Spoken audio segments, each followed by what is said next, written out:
great, fantastic. The dogs are gonna start barking, but all right, hold on, guys, just a quick second. Let's go ahead and get some of that David B in here to start the day off.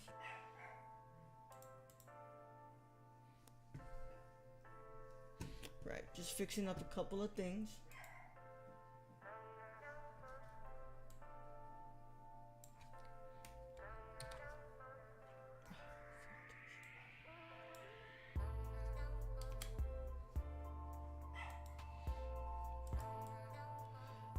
Love doing this.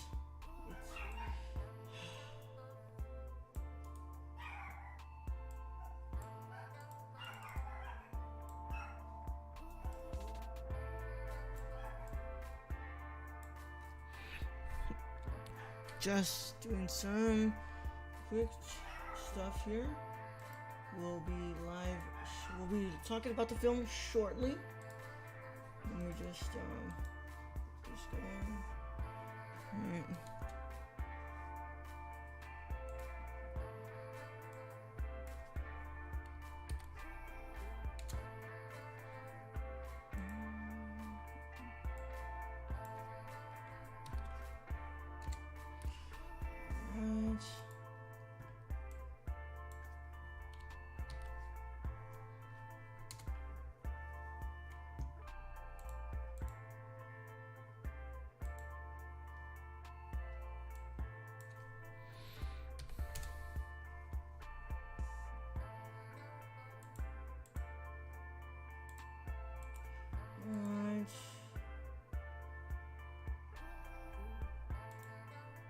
I think that's gonna be it from the servers that I'm in. Did I put sell promos in? No, we got one more.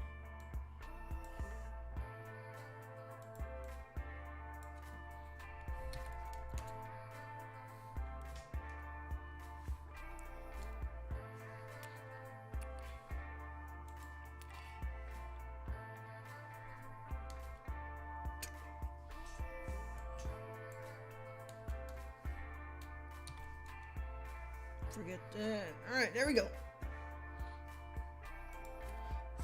Stream. Alright, awesome. Alright. There we go. Let's go ahead and silence the music here. Silence the music. Alright. Welcome back, everybody, to Between the Frames. I'm the host, Raul Alejandro Mendoza. I'm a filmmaker, photographer, podcaster, and a lot of other things and the wonderful things that go on here on the internet. We started last week's journey through the Depression Trilogy from Lars von Trier, and we talked about his 2009 film, Antichrist. And today we're going to be discussing his 2011 film, Melancholia. So we're going to go ahead and get into that in just a second here. Just going to make sure that everything is set here. Excuse me. Just excuse me, want to make sure that I had everything correctly. Most importantly though, I want to see if my stream cord worked. It did work. Awesome. It did work. Awesome.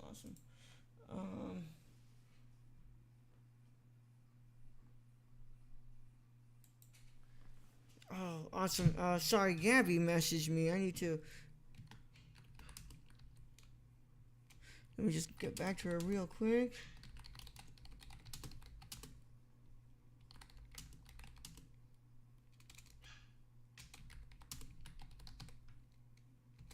There we go. All right. How is everybody doing out there in the world? And I hope everyone's doing okay. It's having a good time. Their Monday is going well. Every week here at Between the Frames, we do a, not sort of a dissection, more sort of a conversation on a film.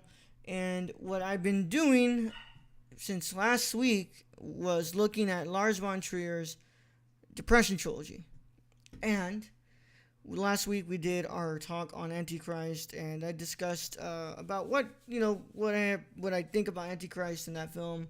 That being my second time. This week we're talking about Melancholia, and I've actually had never seen Melancholia until today. This is my first time that I had watched Melancholia, and this is kind of like a pretty raw thoughts because it's still a film that I haven't actually processed yet. Because last night I watched it and it had a lot of raw emotion that was kind of going through me, and I really did, I really thought like, wow, like this is gonna be really tough to like process and really tough to like just have a full on conversation about it with you all, because like it's such a personal and detailed film from Lars von Trier. But nonetheless, we are obligated here. We need to do this, and I think that I can still manage to have somewhat of a conversation on the film. And but it was definitely quite the personal film to at least to me, in the sense of what my experiences are. But let's go ahead and get into this. I'm probably gonna going to introduce the movie. Let me read the good old Wikipedia source. Matt, what's going on, Matt? Thank you for stopping by. Matt at the movies. What up? What up? Hope you're doing all right, man. Glad to see you in here. So, let's go ahead and get this. Let's go ahead and introduce you all to Melancholia. Melancholia from the good old source known as Wikipedia. I'm a little late because I had to walk the dogs, but hopefully that's not the case in the coming weeks. It's been raining out here, some sort of weather we got going on. But let's do this. Let's go ahead and put these over here so we don't have to be moving things around. Let's go ahead and do this.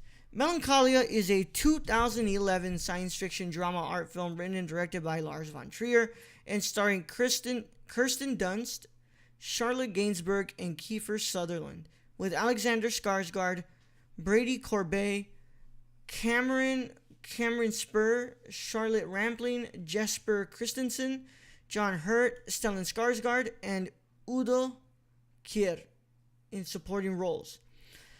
The film's story revolves around two sisters, one of whom is preparing to marry just before a rogue planet is about to collide with Earth. Von Trier's initial inspiration of the film came from a depressive episode he suffered. The film is a Danish production by Zentropa, with international co-producers in Denmark, Sweden, France, Germany, and Italy. Filming took place in Sweden. Melancholia prominently features music from the prelude to Richard Wagner's. I don't remember if Richard was German. Yeah, German, so Wagner. Richard Wagner's opera Tristan und Isolde, 1857-1859, is the second entry in Von Trier's unofficially titled Depression Trilogy, preceded by Antichrist, which we talked about last week, and Nymphomaniac, and followed by Nymphomaniac. Melancholia premiered May 18, 2011 at the 64th Cannes Film Festival, where it was critically lauded. Dunst received the festival's Best Actress award for her performance, which was a common area of praise amongst critics. Although it has detractors, many critics and film scholars have considered the film to be a personal masterpiece. It has since been featured in multiple listings of the best films of 2011, the best films of the 2010s, and the best films of the 21st century. So this is going to be odd. I'm 100% sure that this was this not the year that Tree of Life and Melancholia won it together? Let me go ahead and just check here. No, it was just, what's it called, the Tree of Life. I thought that, I really thought that like Von Trier had won this one. What was the movie that Von Trier won the Palme d'Or for? What did he have won this for? Palme d'Or. Oh, for Dancer in the Dark. He won for Dancer in the Dark. He didn't win. He won Palme d'Or for Dancer in the Dark. He won the Grand Prix for Breaking the Waves and the Prix de Jury for Europa. And then the technical grand prize for The Element of Crime in Europa at the Cannes Film Festival. I was always under the impression, I don't know if that's the case for everybody else. I was always under the impression that Von Trier had won for Melancholia. I really thought he had won for Melancholia. It must be some sort of like Mandela effect or something. I really thought he had won for this film. But Tree of Life, of course, masterful film as well. I mean, if there's anybody to lose to, I would lose to Malick any day. Terrence Malick, incredible filmmaker. Yeah, if you're gonna lose to anybody, you might as well lose to Terrence Malick. But that's kind of odd. I really had been under the impression this whole time that that Lars von Trier had won for this film, but guess that's not the case. But so this movie, plot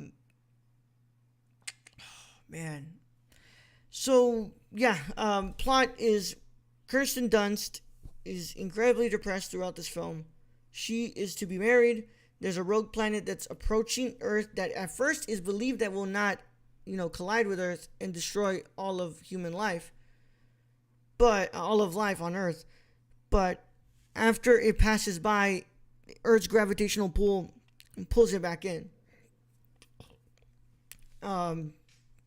So Charlotte Gainsbourg is more so the anxiety side of probably Von Trier's mental illness, whereas of course Dunst is the more so the depressive side of this.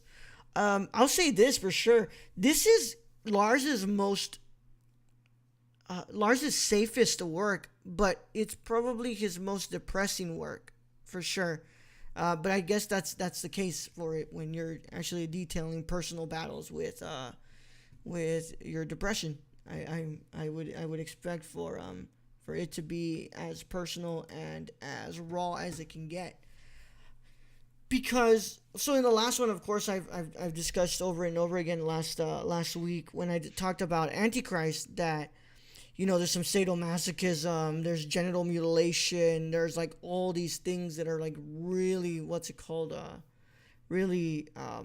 really tough to watch on the screen. But this film is incredibly pretty safe for Lars von Trier. It's let's say it's not as gruesome, it's not as shock factory, it's very safe in a way that is fine because it's a personal film for Lars.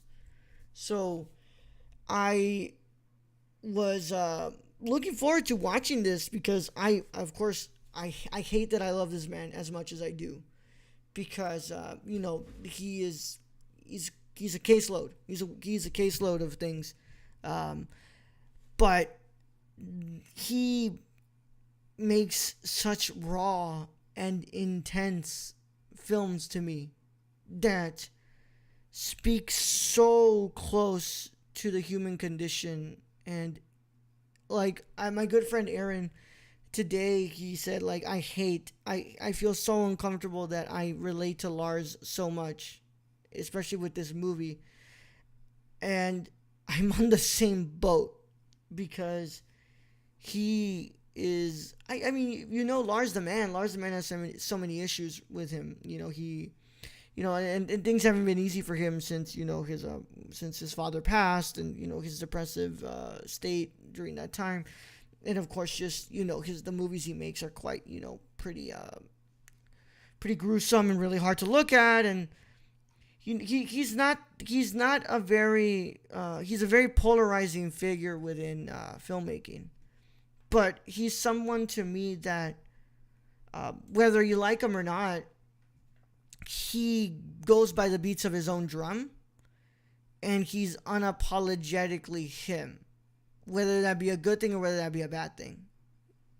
Lars in this movie is very, very personal with us, the audience. He's opening his arms, and not opening his arms, he's just opening his experience to everybody and discussing about a very dark time in his life where he was just incredibly depressed. And Kristen Dunst, her her performance is so raw. It's so beautiful. It was very just like perfect. It's probably one of my favorite performances of all time.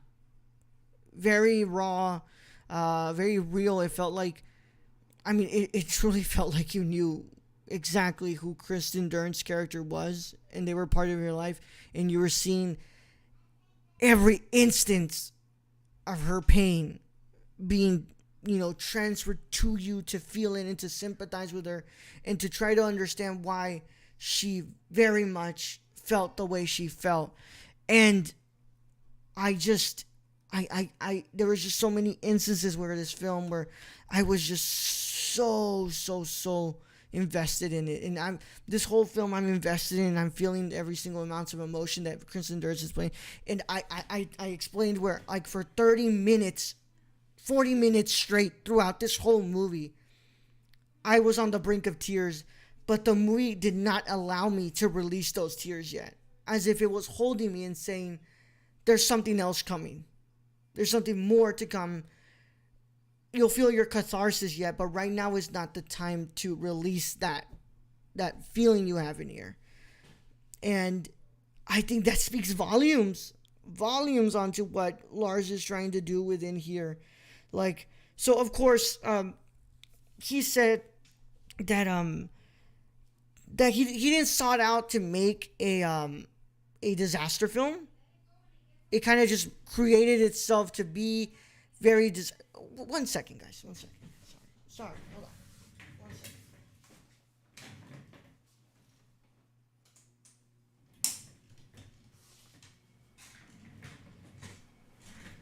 I should be able to filter out the noise in the back.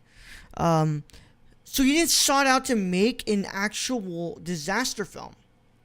He said that depressed people usually are, depressed people don't usually concern themselves, with disaster, because the experience is disastrous.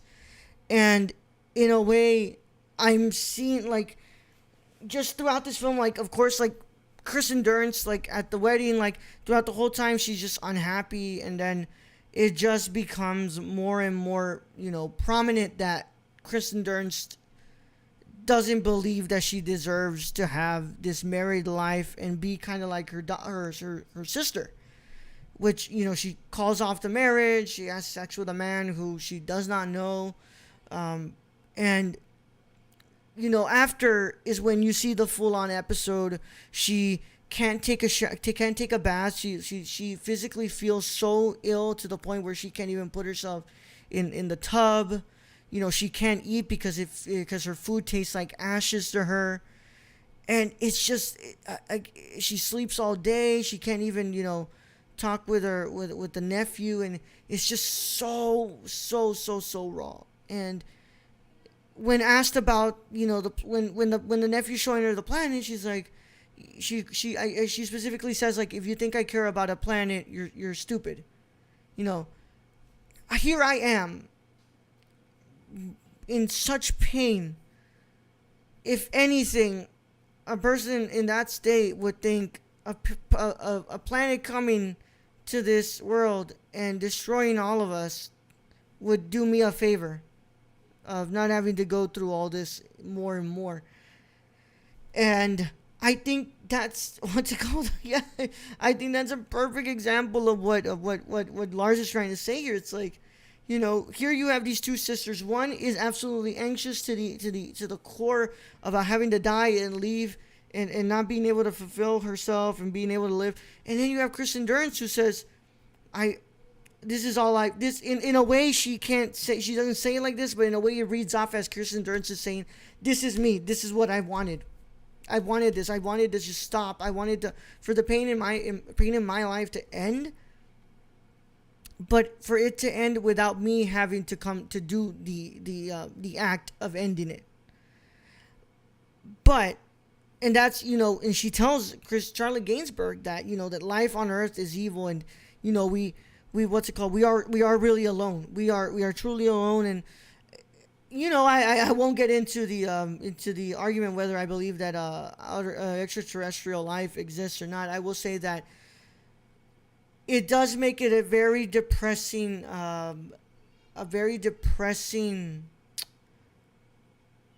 fact if truly there is no one left on this world except for us, and it makes our existence feel so important but very lonely. And she talks to her like that, but with her son Leo, I believe that's.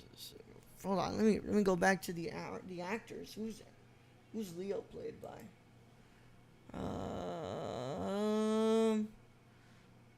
Not Kiefer Sutherland. Kiefer Sutherland was John. Which, by the way, Kiefer Sutherland's character, Stellan Skarsgård, just a bunch of fucking assholes, man. Yeah. The little boy, I can't remember what his name is, but like, yeah, I'll keep looking through here, but she preserves his Cameron Spur. Yeah, it's Cameron Spur. Doesn't have a wiki page, so this is probably one of the only movies he's done. Cameron Spur's character Leo, he's just a child. He doesn't know any better. He doesn't know anything about what's going on. He just wants to play with his steel breaker, and when Melancholia is going to collide with the Earth, she preserves his innocence and tells her that that they can build a magic cave and that will protect them, because nobody can kill anything that's inside the magic cave. And yeah, she does, like, they build a magic cave. She what's it called? She just like gets in there with her, Charlotte Gainsbourg, with Leo, Charlotte, and what's it called? Leo. So Justine, Leo, and Claire are in there. They're holding hands because they are going to just die together. But like as Melancholia approaches more, Claire, what's it called? Let's go. Claire, let's go. She consoles herself. And we are kind of reminded of this idea that we all truly kind of die alone. We die alone, like, even though there are those around us, are they actually present? Because, throughout this film, yeah, Claire's not a bad mother. Claire protects her child. She loves her child, like, you can tell. But, like, is that child really getting, like, the full-on attention that the child needs? And in a moment where, all eyes should actually be on the child and making sure that the child has to not face his mortality alone, Claire just, she lets go. She decides to just console herself and just, concentrate on her own mortality. And I think that just, once again, it's such a thought that, it's such a fear that, as somebody who has dealt, I deal with it every single day of my life, being, being as depressed as I am, the thought of constantly realizing that maybe I am going to die alone, maybe, but, I won't die with somebody coming with me. I'm going to die alone. No one is going to come with me, even though there will be people at my funeral. The only person who will be leaving, who has left that day, who has, whether there's an afterlife or not, who has passed, it's me, and I'm dying alone. And it's such a anxiety-inducing thought to somebody who has not, questioned and thought about their mortality, like Claire in this film. But for someone like Kirsten Dunst's character Justine, she every waking day of her life where she doesn't feel like there's an improvement on her mental state, she has felt the disaster of having to live with the thoughts of not wanting to be here and wishing that something as grand cataclysmic as as a planet, hitting Earth and wiping out all life would do her the favor of not having to, experience another day with the pain that's in her head. This movie is so depressing, but I think that,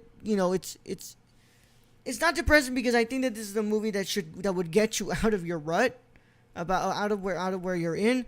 I think it's a wonderful film because it's as personal as a filmmaker can get. I think that this is the type of art that I love to watch. That even though that left me very empty and very cathartic in a sense. It's the art that I love because it's very personal and it's coming straight from the filmmaker. I mean, look at Andrei Tarkovsky's filmography. Every single film of Andrei Tarkovsky is very, very personal to different parts of his life. Whether it is his view on faith and religion and existence within Stalker, whether it is the feeling of being exiled from your country and having to feel like whether you were worth anything to your country that had given you the place to start and make your career flourish with nostalgia, or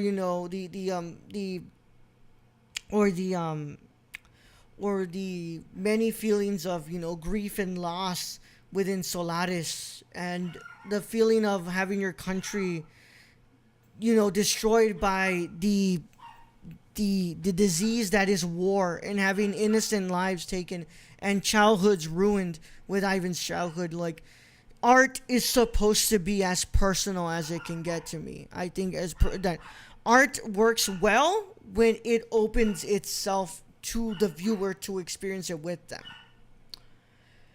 And I think that's why this film is masterful. It's not masterful because it's something that's going to help you feel better, because it's not. And if it does, I would really like to talk to you and understand why it makes you feel better. But it's a masterful film because it is what art to me should be. And I loved every second I watched of this. And that third act is as marvelous as I can describe it. We didn't talk about John. I mean, John, the whole time wanting to be the person that they need him to be. Wanting to be the protector of his family. Wanting to be the man that makes sure that that his child is going to be okay. I'm so sorry for the dogs, guys. I am hoping and praying that I get a fucking job in somewhere soon, so after graduation I don't have to be around this constant noise. But John is the person that is having to hold the family, and when John realizes that there is nothing he can do to help his family and to make sure that his family will live, John overdoses and he kills himself. And it's so representative of, like, I think these three characters specifically, even though we specifically concentrate only on Claire and Justine, I think that these three characters specifically discuss the various thoughts within the mind of someone who is mentally ill, or at least someone who's mentally ill, who craves death, is anxious by the thought of dying, or is not willing to, is contemplative of death, but does not want to be the one to do it to themselves. And that's why I think these three characters represent three separate parts of Lars's life, Lars's depressive episode. Hey, Michelle, thank you for stopping by. Thank you. You're watching over on Twitch. Nice. All right. Thank you for the heart. Love you. And that's, I think it's masterful the way that you kind of describe this. And like I said, this is not the film that's going to make you feel better. It's not going to let you know that everything's going to be okay, because it ends with everybody dying. The planet collides, it destroys Earth, everyone will die. But it starts off like that. The film starts off with several moving images of Earth being killed by Melancholia, and it's reminding you like. I think that's a really way. That's a really good way to start the film off. Not really saying that like, oh, like, you know, damn, ending already got spoiled for me. No, because what's it called? Because after this, you can concentrate not on what will happen, but on what's happening with each character within the film. And I throughout the whole time, you are reminded that these characters are just simply still going through what they're going through, but nothing will change for them. You know, the planet is going to be destroyed. It's going to die. That's for sure. The hand of God will not come down, grab all three of them and bring them up and save them from the planet being destroyed. Like, the planet will be destroyed. It's going to be dead, and you will cease to exist. But it's about the journey to get there, about how these characters maneuver their life and maneuver their problems. And that's the real important part. And in a way, I think that's the only optimistic part of this film, is that even in the face of disaster, you know, there was still they even though they didn't die together because Claire, you know, removed her hands. Even in the face of disaster, Justine, as depressed as she is, she decided that she would like to just end it with these three people instead of being alone. And I really do think that was a masterful film, and I really like this movie. We'll see what happens when I rewatch Nymphomaniac next week, because I love Nymphomaniac. I think Nymphomaniac's incredible, but this one really swept me off my feet.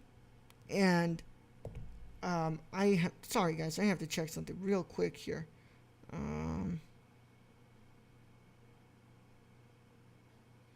Yeah. Sorry, man. I can't do that right now. I'm working on this. So yeah, I really like this movie. I really do, and I thought that there are just so many moments that the film it's like, you know, assaulting the heart. It's assaulting the heart constantly, and it never, you know, dives into, you know, nurture the heart, because that's not what this film is here to do.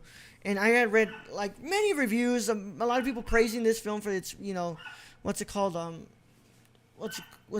praising the film for its performances and direction, but a lot of people were like, you know, it's too depressing. You know, like, why do I want to watch something that's going to remind me about how bleak and hard life is? And that's where I remind myself that Lars didn't make this for you. Lars did not make this movie for you. Lars made it for himself. It's his therapy. It's his way of being able to move on from what was troubling his mind. And of course, he made it in Lars von Trier fashion with, you know, the color grading that he usually like uses, very like high contrast, high clarity, but also, you know, the very documentarian-esque kind of cinematography where it feels like you're kind of following the characters, but it feels like you're way too up close with them. And that's where I felt I didn't go in here wanting to get what I wanted. I wanted to see what this represented within Lars, and how he felt, and how we could, you know, provide that with inside the movie. And that's why I gave 5 stars to Melancholia, and I really did like this movie. I really love this movie. I really do. I think it's such a strong film. It's so cathartic in a sense to me. It's not a movie that I recommend people to watch. Like, if you already struggle with your mental health and you don't want to have to be reminded that life is hard with somebody with mental health problems, it's probably not the film for you, because it's not the movie that seeks out to, you know, care for you. It's gonna just portray someone else's experience. But if you want a film that allows you to learn about the director's trouble with his mental health, and in a way that makes you feel less alone, that somebody else like somebody else experiences things like you. This may be the film for you. Love this film. Love you, bro. Love you too, Michael. Mikey, thanks for coming on, man. Thanks for stopping by in the chat. I really like this. I really love this film, bro. I really do. I think that's why I enjoy this movie so much. And it's because, to me, this is you know, whether Lars plans it like this or not, this is Lars saying that I you know, those of you who suffer through your depressive episodes, I suffer just like you, and we're not alone in all of this. Even though we will die alone, our experiences aren't lived alone. They're surrounded by people who care about us, who do want to see the best in us and want to see us improve, but we are not alone in that experience. But I forgot to mention, guys, you know, if you do, let me see, because my bot's running. So that should be a good thing, right? But underscore dono, nope, it doesn't work. Damn it, dude. I don't know what I gotta do to make these things work on. Oh no, there we go. Send in a tip. You know, if you want to tip, I'm raising money for Before I Leave's crowdfunding. Indiegogo page will be up by the end of the week, guys, if you guys want to go and help over there. But please go and help us out. Please, if you want to go send like good $5, I'll take these last 7 minutes. If anybody wants to send a donation with a question, you guys can get your question answered. Why is my Twitch chat not working? No, there we go.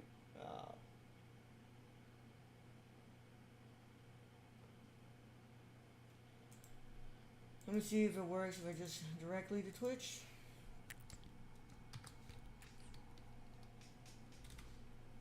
On exclamation point tip. But yeah, Mikey, any thoughts on the film that you would like me to you want to point out before we end this episode of Between the Frames? I'll just check stream elements real quick.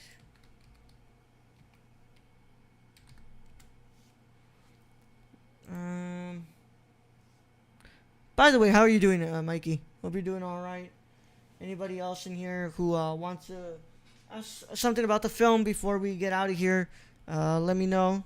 You can send in a donation, streamelements.com/thenerdychicano/tip, or you can put it here in the chat.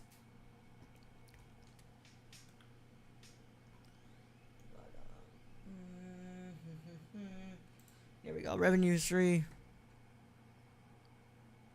I'm just looking at Ferris's comment he had put, what's it called, tip he had sent before. I have the register.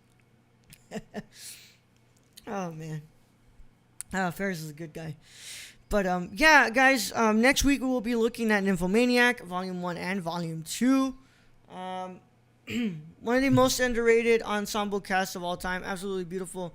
And I'm due for a rewatch. I'm doing good, brother. We'll definitely rewatch the stream later. Hope all is well. Yeah, man. Yeah, I hope you're doing all right too. Yeah, a rewatch will definitely happen soon for myself too.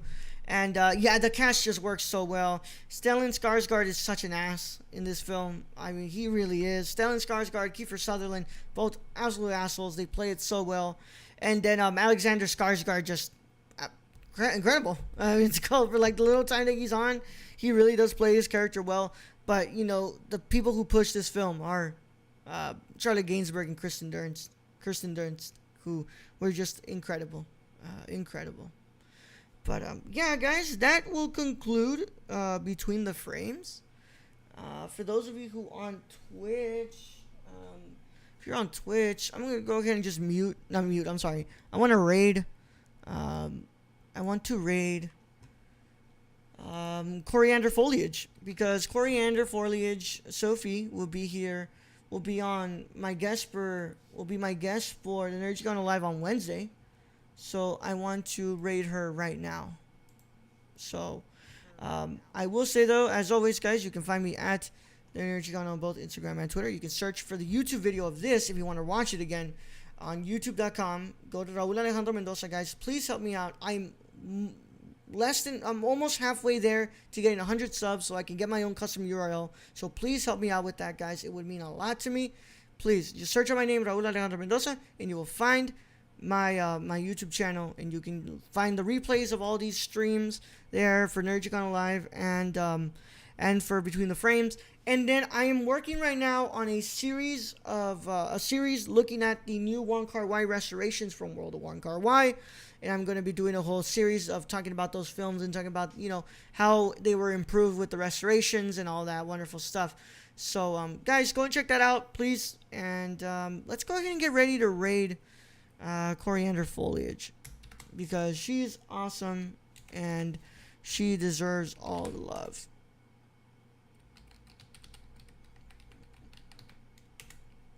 There we go. All right. So for those of you still around, what's it called? Thank you. Please stay for the raid and help, and you know, go and say what's up to Coriander Foliage. If anybody else was watching this on a replay, thank you all so much for watching. Next week we'll be back and we'll be doing the last entry in the Depression Trilogy of Lars von Trier. Either way, I hope everyone stays safe and you stay healthy. And yeah, I got to get to a meeting in 3 minutes. See you guys.